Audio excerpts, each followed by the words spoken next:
Hi! Hello! నమస్తే. Welcome to our channel. నేను మీ శ్రీ. ఈరోజు మనం చెప్పుకోబోయే కథ 'ప్రియనేస్తం' పార్ట్ 110. కథలోకి వెళ్ళే ముందు లైక్ చేసి, అలాగే హైప్ చేసి సపోర్ట్ చేస్తారని ఆశిస్తున్నాను. కోపమే అని నాటకీయంగా అడిగింది. ఆ కోపం 2 సంవత్సరాల క్రితమే దూరమైపోయింది. ఆమెతో పాటు లిఫ్ట్ వైపు నడిచాడు అర్జున్. అవునా? మన పెళ్ళైపోయి దాదాపు 2 సంవత్సరాలు దాటింది కదా! అంది అతన్నే చూస్తూ. లిఫ్ట్ క్లోజ్ అయిపోయింది. ఎప్పుడైతే నేను నా జీవితంలోకి ఆహ్వానించానో అప్పుడే కోపం పోయింది మరి అని ఆమె మెడ చుట్టూ చెయ్యేసి దగ్గరికి లాక్కున్నాడు. బలం చూపించకండి అంది అతనికి పూర్తిగా దగ్గరైపోయి. చూపిస్తాను. ఆమె నుదురికి తన నుదురుతో మెల్లిగా కొట్టాడు. కాస్త నొప్పి అనిపించడంతో చిన్నగా అరిచింది. లిఫ్ట్ డోరు తెరుచుకుంది. ఆమెను వదిలి తన ఫ్లాట్ వైపుకి కదిలాడు అర్జున్.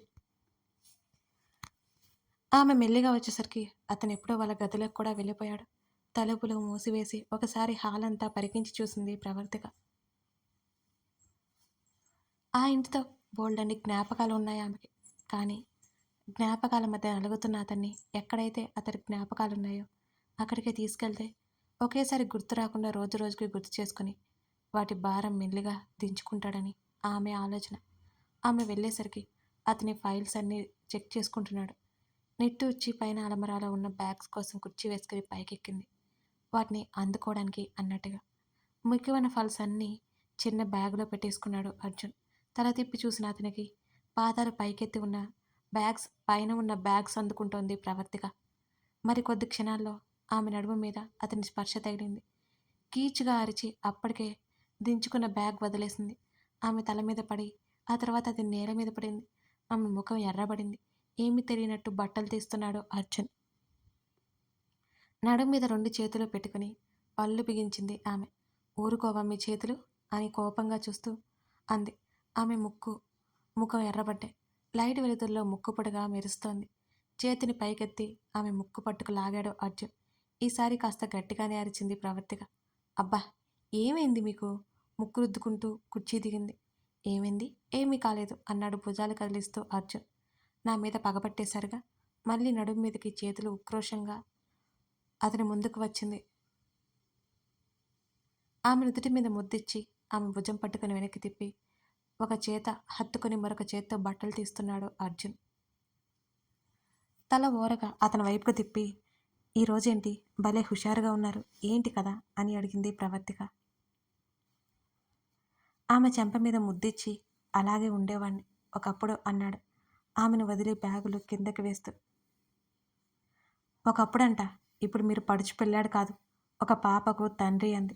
అదేం పోలిక అన్నాడు ముఖం అదోలా పెట్టుకుని అర్జున్. ఆ మాట గట్టిగా నవ్వేసి ఏమో అలా వచ్చేసింది అని పెదవి విరిచింది ఆమె. ఇవన్నీ నేను సర్దేస్తాను, మీరు కావలసిన వస్తువులేమైనా ఉన్నాయేమో చూసుకోండి అని అంది ప్రవర్తిక. నువ్వు నేను ఏంటి, ఇద్దరం కలిసి చేస్తే త్వరగా అయిపోతాయి కదా, మిగతావన్నీ త్వరలోనే తెప్పిస్తాను, ప్రస్తుతానికి కావలసినవి చూడు అంటూ శ్రద్ధగా బట్టలు బ్యాగ్లో పెడుతున్నాడు అర్జున్. భలే నచ్చేశాడు ఆమెకి. కలిసిన అతని కనుబొమ్మలు చూస్తూ నవ్వుకుంటోంది చిన్నగా ప్రవర్తిక. ఇద్దరూ మాట్లాడుకుంటూ సర్దేశారు. ప్రణయ్కి కాల్ చేశాడు అర్జున్. రక్ష ఫుడ్ తిని ఆడుతోంది అనగానే కాస్త రిలాక్స్ ఫీల్ అయ్యాడు. ఇద్దరు ఒకరి చేతిని మరొకరు పట్టుకుని బాల్కనీలకు వెళ్ళారు. ఈ ఊయల తీసుకుని వెళ్ళిపోదామా అంటున్న అర్జున్ వైపు చూసింది ప్రవర్తిక. ఆమె వెనక నుంచి హత్తుకుని భుజం మీద చుబుకమానించి అక్కడ ఇంకోటి పెట్టేద్దాం అన్నాడు అర్జున్. అతని భుజానికి తలవాల్చి అలాగే అంది నవ్వుతూ. తన వెచ్చని కౌగిలి ఆమెకు అందించి ఆమె కోమలమైన స్పర్శని ఆస్వాదిస్తున్నాడు అర్జున్. నీతో ఒక విషయం చెప్పాలి అన్నాడు మెల్లిగా. ఏంటది? తల వెనక్కి తిప్పి చూసింది. కూర్చో. ఉయ్యల్లో ఆమెని కూర్చోబెట్టి కింద కూర్చున్నాడు అర్జున్. అయ్యో, కింద కూర్చున్నారేంటి అని ఆమె లేవబోతుంటే ముందు చెప్పేది విను అంటూ ఆమెని ఆపేశాడు.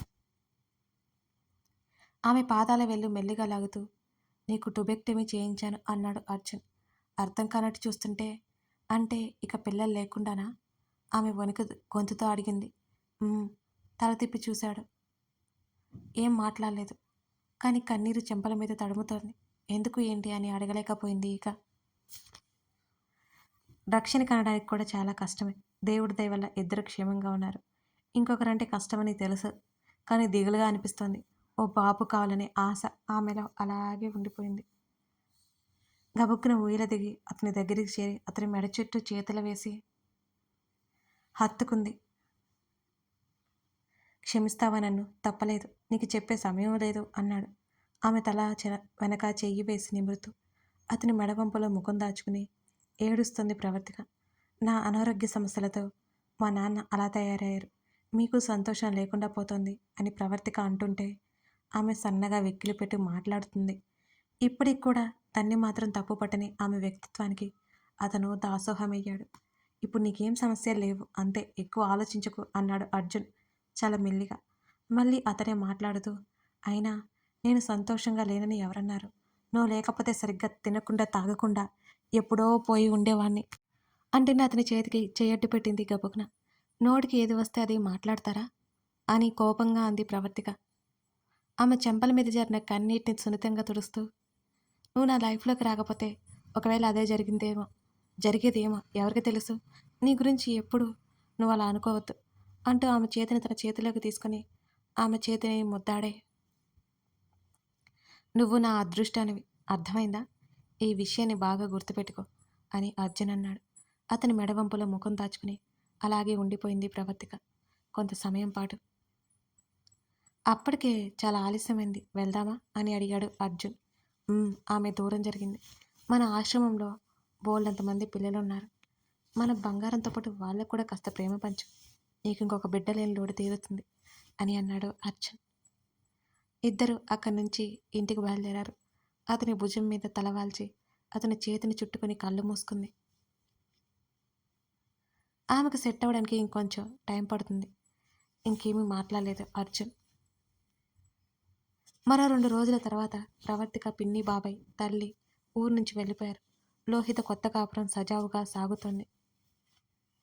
వసుంధర కృష్ణమూర్తి ఢిల్లీ వెళ్ళిపోయారు. అక్కడదంతా చక్కబెట్టుకుని పర్మనెంట్గా హైదరాబాద్ వచ్చేస్తామంటూ అజయ్ రాగిల్ని కొట్టుకుంటూ తిట్టుకుంటూ వారి జీవితాన్ని సంతోషంగా ముందుకు తీసుకెళ్ళిపోతున్నారు. కొన్ని రోజులు అలా అలా సంతోషంగా ముందుకు వెళ్ళిపోయినాయి. ఏవండి? అర్జున్ హృదయం మీద వాలి అతన్ని పిలుస్తోంది ప్రవర్తిక. మెల్లిగా కళ్ళు తెరిచి చూశాడు. ఏంటి అన్నట్టు అతని చూపులు. ఏవండి? లేవండి మెల్లిగా అతని ఛాతీ మీద ముద్దు పెట్టి చెప్పింది. ఇలా చెప్తే ఎవరూ లేవరు అంటూ ఆమె చుట్టూ చేతులు వేశాడు అర్జున్. లేవండి అని అతన్ని విడిపించుకొని లేచి కూర్చుంది. అతను లేచి కూర్చుని అర్ధరాత్రి నిద్రలేపి పొమ్మంట న్యాయమా? ఆమె భుజం మీద తలవాల్చాడు. నాతో రండి అంటూ బెడ్ దిగింది. మణికట్ట దగ్గర ఉన్న చీర పవిట పైకి వేసుకుంటూ రండి అంది మరోసారి. భుజాలు ఎగరేసి ఆమె వెంట నడిచాడు హాల్లోకి. ఇల్లంతా నిశ్శబ్దంగా ఉంది. గదిలో రక్ష ఒక్కటే ఉంది. మెలకువ వస్తే ఏడుస్తుందేమో అన్నాడు అర్జున్ ఆవలిస్తూ. అబ్బా, అది ఇందాకే పడుకుంది కానీ మీరు రండి. అతని చేతిని పట్టుకుని సోఫా దగ్గరికి తీసుకువచ్చింది. ఈ మధ్య నీకు భయం పోతోంది అన్నాడు ఆమెను వెనక నుంచి హత్తుకుంటూ అర్జున్. అవును, మరి మీరంటే నాకు భయం లేదా అంటూ ఆమె మెడవంపులో సన్నటి ముద్దు ఇవ్వగానే ఆమె శరీరం జల్లుమంది. ఉంది. సంతోషమా అంటూ విడిపించుకొని అతని మెడ చుట్టూ చేతులు వేసింది. ఆమె నడుము చుట్టూ ఉన్న చేతులను ఇంకా బిగించి సరే చెప్పు అని అన్నాడు అర్జున్. పుట్టినరోజు శుభాకాంక్షలు అంటూ అతని కళ్ళల్లోకి చూసింది. నిజంగా గుర్తులేదు అతనికి. అతని పుట్టినరోజు మర్చిపోయి ఎన్నో సంవత్సరాలు అవుతుంది మరి. చిన్నగా నవ్వి థ్యాంక్ యూ అన్నాడు హత్తుకుంటూ అర్జున్. ఒక్క నిమిషం అని అంటూ అతనికి దూరం జరిపి ఎందుకు అర్థం కాక అయోమయంగా చూస్తున్న అతని తలను మరోవైపుకి తిప్పింది. వెంటనే వెళ్ళి లైట్ ఆన్ చేసింది ప్రవర్తిక. హాల్లో గోడకు ఒకవైపు రక్ష ఫోటో పెద్దది ఫ్రేమ్ చేయించి ఉంది. చీకట్లో కూడా వింతగా వెలుగుతోంది ఆ ఫోటో. సన్నగా నవ్వుతూ తల పక్కకు పెట్టి చూస్తోంది రక్ష. ఆ ఫోటో వైపు కొంత సమయం చూస్తుండిపోయాడు అర్జున్. బాగుందా? అతని కళ్ళల్లో నీళ్లు మారిన అతని గొంతును బట్టి గబుక్కున అతని ముఖాన్ని తన వైపుకు తిప్పుకుంది ప్రవర్తిక. అతని పెదవుల మీద సన్నటి నవ్వు ఉంది. ఆమెను గాఢంగా హత్తుకొని కొన్ని క్షణాల పాటు ఆమె క్షమక్షంలో అతని మనసుకు ఊరట కలిగిస్తున్నాడు. లైట్ ఆన్ చేసింది ప్రవర్తిక. హాల్లో ఒకవైపు అర్జున్ తల్లిదండ్రుల ఫోటోలు, మరోవైపు రక్ష ఫోటో. వాటర్ ఇవ్వనా అని అడిగింది. లైట్స్ ఆఫ్ చేసి ఆమెను 2 చేతుల్లోకి తీసుకుని గది వైపుకు నడిచాడు అర్జున్. అతని మెడ చుట్టూ చేతులు వేసి కాళ్ళు ఊపుతోంది ప్రవర్తిక. భార్యాభర్తల బంధంలో ఇంకాస్త ముందుకు వెళ్ళిపోయారు ఆ ఇద్దరు. ఉదయాన్నే చకచకా రెడీ అయ్యి రక్షిని రెడీ చేసింది. త్వరగా రెడీ అవ్వండి, గుడికి వెళ్ళాలి కదా అని ఆమె బలవంతంగా బాత్రూంలోకి తోసింది. కాసేపటికి బయటికి వచ్చాడు అర్జున్. ఆమెని గుర్రుగా చూశాడు. అతని చుట్టూ మెడికలు విరిచింది. చూడండి, పంచలో ఎంత ముద్దుగా ఉన్నారో. అతని బుగ్గ పట్టుకుని లాగి పెదవుల దగ్గర వేలు ఆనించుకుంది ప్రవర్తిక. ఆమె పనులకు చిన్నగా నవ్వుకొని ఆమెతో పాటు హాల్లోకి వచ్చాడు అర్జున్. మీరు డైనింగ్ టేబుల్ ముందు కూర్చొని ఉండండి, వచ్చేస్తున్నా అని ప్రవర్తిక చెప్పింది. పర్లేదు, నువ్వు కూడారా అని అన్నాడు అర్జున్ కూతుర్ని ఎత్తుకొని. డాడా, అమ్మ అంటూ రక్ష ఫోటో వైపు చూపించింది బుజ్జి రక్ష. రక్షను కూడా అమ్మ అని ప్రవర్తిక అలవాటు చేసింది. అర్జున్ ఎందుకు అలా అన్నా ఆమె వెళ్ళలేదు. కూతురి తల మీద ముద్దు పెట్టుకుని ఆమ్ తిందామా అని అడిగాడు అర్జున్.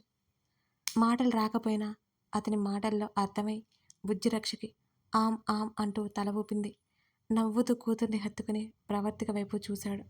అర్జున్ తల్లిదండ్రుల ఫోటోకి దండేసి దీపం పెట్టింది. రక్ష ఫోటో దగ్గర కూడా దీపం పెడుతుంటే చూశాడు ఆమెని. 2 చేతులు జోడించి రక్ష ఫోటోకి దండం పెట్టుకుంది. నువ్వు ఆయనకు దూరమైన నీ స్థానంలో నన్ను ఇక్కడికి పంపించావు.